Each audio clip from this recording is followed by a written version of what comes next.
Cool. We're going to start with questions. Across the board, who's helped himself the most through camp? Ooh. Oh, man, good question. Sierra comes to mind. He's one of the first guys off my mind when I think about like where he was in spring to now. Mason Murphy comes to mind. I mean, a lot of guys have made a big jump. I mean, there's no doubt about that. Zamarian Gordon comes to mind. There's a lot more that have than haven't. I'd put it that way. I mean, the guys that have been able to just stay on the field, stay healthy, whether it's on the field or be able to go full participation in our off-season program, they've all made strides. I mean, there's no doubt about it. So, but those are three guys that you say, you turn on the film spring, then you turn on the film fall, and there's a noticeable, a really big gap. So obviously they did a pretty good job throughout the summer and here in fall camp. 2 weeks left until the opener. Any specific position battles that are still kind of tight, heading up into this last couple of weeks? No, I think the both specialist battles, both kicker and punter, are entertaining and fun to watch. Those guys are competing hard. I think there's battles within some of these skill spots, especially, and some of the fronts too. Of no doubt, some of these guys are going to play, and it comes down to how much. Is a guy gonna dominate the amount of reps, or kind of how that's going to shake out. So I think we have that at a number of the skill positions right now. I think we have that. I think we have several backs we want to play with right now. I think we have several receivers we want to play with. I think we have multiple corners we want to play with. We've been a little banged up at safety throughout camp, but we'll get some of those guys back here on Monday. So I do think safety ultimately and nickel both are going to look like that. Left tackle's interesting right now, certainly. I think I feel like Voorhees and Nealon and Dietich and Monheim have continued where they left off in spring, and feel like those guys, if we played today, would certainly be starters. And right now, we think both Cortland and Bobby are good enough that I'm sure they're both going to have a role, and wouldn't rule out that one of them could potentially not play another position. They're both smart enough to do it, and have done it some here for us in camp. The interior D-line, I think you're looking at 5 or 6 guys that are definitely going to play, and then just how much do you rotate them? So still a lot. It's it's the selection of this is an ongoing process. It's never finite. It never ends, and so it'll be fun to watch this go through. And then one of the things we push the guys really hard on that we're going to have to do a tremendous job of is the best teams continue to improve throughout the year, and the only way you continue to improve is obviously you learn lessons and all that in games, but you've got to keep improving in practice, and to improve it's got to be competitive. It's just human nature. That's the way it is. So we continue the competition throughout practices all year, and we'll see it. So there'll be somebody this year that's a starter in game 1 that isn't in game 5, and somebody that's on the scout team or a 2 or a 3 in game 1 that all of a sudden becomes a starter. And we have a lot of great examples of that from the past, and it'll be kind of fun to see how those competitions go on, not only through the next few weeks in the first game, but obviously throughout the year. What's the most pressing concern exiting camp for you? I definitely get your question. I just don't look at it that way. I just look at it like everybody's got to improve. Everybody, even though the group right now, you go say, all right, the group right now is your best group.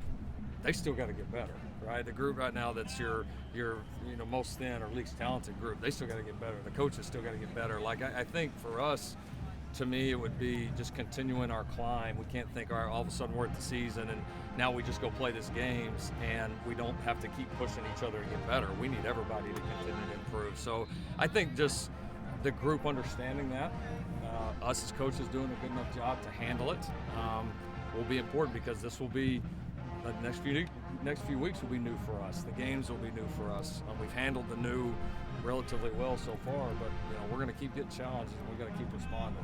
So does next week when you guys transition into Rice prep? We'll start looking at some opponent prep. The biggest thing for us next week is we got to start transitioning into how you practice during the season, because it's obviously there's some big differences from season or from fall camp to season. you got to get these guys on schedule. Probably the biggest difference is you're going to start school, right? Everything changes. I mean, it's a totally different feel, and so we're going to try to remove all the new from game week. So you got to do as much as you can this week, exactly like it. So guys get in a rhythm, guys understand schedules, understand how we practice. You know, when they need to sleep, when they need to eat, when they need to be recovery, when they need to be in study hall. I mean, it's kind of a trial and error, work through the kinks kind of week. Continue to compete on the field, and then we'll start to dive obviously very heavy into the opponent prep the next week. As much as you want to keep the competition going these next 2 weeks, are you going to start laying out the depth chart and naming your starting quarterback, making that forward? Yeah, we'll start to kind of look at it position by position. You know, we've got some that are, like we said, some positions that are starting to settle as far as you probably got a good idea of who's going to play in that first game. You got some that are certainly ongoing. I think where it really starts to separate now is, you start thinking about like your guys that are maybe a 3 on the depth chart or a 4, because now, it's do you rep them with an offense, defense, special teams? Do you rep them as a scout teamer so you can get a good look and they can continue to get reps against quality players? Those are really the biggest decisions you got to make now, because obviously the team needs everybody to function well, and we're going to need some of those guys again that are. I mean, I've always used the example with us. I mean, Hollywood Brown for us the year that he blew up. I mean, started the year on the scout team, and I think like 4 or 5 games in, he had not hardly played any, and then all of a sudden he finishes the year with like 1,100 yards receiving. Just goes nuts the second half of the season. A lot of that started by scout team, and he got some kind of time when we got up in games early in the year, made a couple plays, and it just again went from a 2-3 to probably one of the top 2 or 3 best receivers in that league within a matter of 6 weeks, and so. It can happen that fast, and we're going to need it to happen that fast. It's an underrated part of your roster. It's not building ourselves to win one game, right? We're building ourselves to try to win a lot of games and win games different ways and have to win games with different people. And to do that, you got to develop your entire roster. We saw Corey Foreman today suited up. What's the pace? What's your pace to get him ramped up, ready to go? Yeah, no, he's got to get some reps. I mean, unfortunately, he missed more of the first couple of weeks here of camp than we would want him to miss, and so we've got some time, but he's going to have to compete hard and catch up and be ready to roll. So we've got a few guys in that boat that unfortunately got a little dinged up. We were fortunate we really have avoided for the most part any crazy serious injuries. I mean, Jude was certainly the worst of camp. So we have been fortunate from an overall perspective, but you do have a few guys like Corey that miss some real time that are going to have to catch up, and so and as a result of that, some other guys have gotten opportunities and have stepped up. So again, it'll be an ongoing battle. And Corey's had a great attitude. He's been really bought in with everything we've done. So if he can keep himself on the field, I would expect him to improve quickly and have a shot to play. With the safeties aside from Kalen, what were you able to learn about that group with all the guys missing time? Yeah, I thought Kalen had a really good camp. I mean, he's a tremendous playmaker. I mean, you notice a difference when he's on the field. I mean, there's just no question about it. Like I said, Zamarian, I thought did a nice job. Alford did some really good things this spring or this camp. We got to see Shaw a little bit. Shaw got dinged up. He'll be back for us on Monday, so kind of excited to get him back in the fold.